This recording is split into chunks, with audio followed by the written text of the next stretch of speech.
To see all those workers standing there and knowing that they had just lost some of their friends and coworkers, and to see the families and what they were dealing with, I can only imagine what they're going through. The pain is still raw a day after 4 men died in a crane collapse in Kelowna.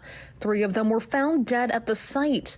A 4th person was taken to hospital but later died of their injuries.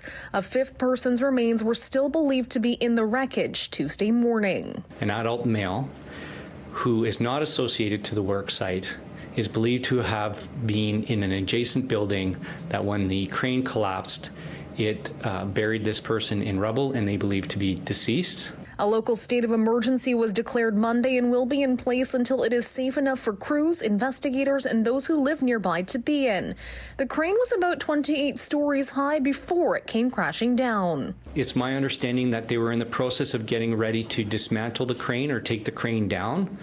Why exactly that crane collapsed, that's a part of the investigation. I simply don't know the answer, and I certainly couldn't speculate.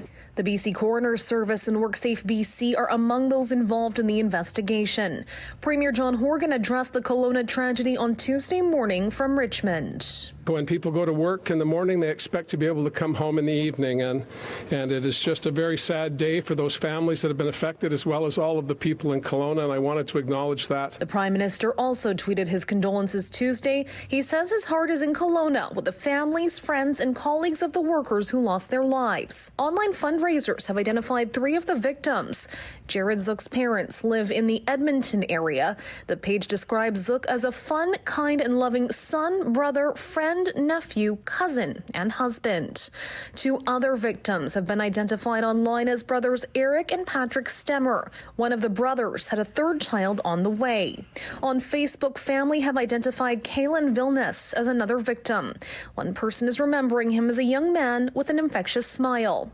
For now, engineers and other crews continue to work through the site. They want to get the crane to where they can reduce that top piece and reduce the risk of any type of topple of the remaining structure. McIntosh says those who took part in the rescue were not hurt. And we want to keep it that way. We want to make sure it takes whatever time using engineers and experts to ensure that we do this as safely as possible. Ria Renouf, City News.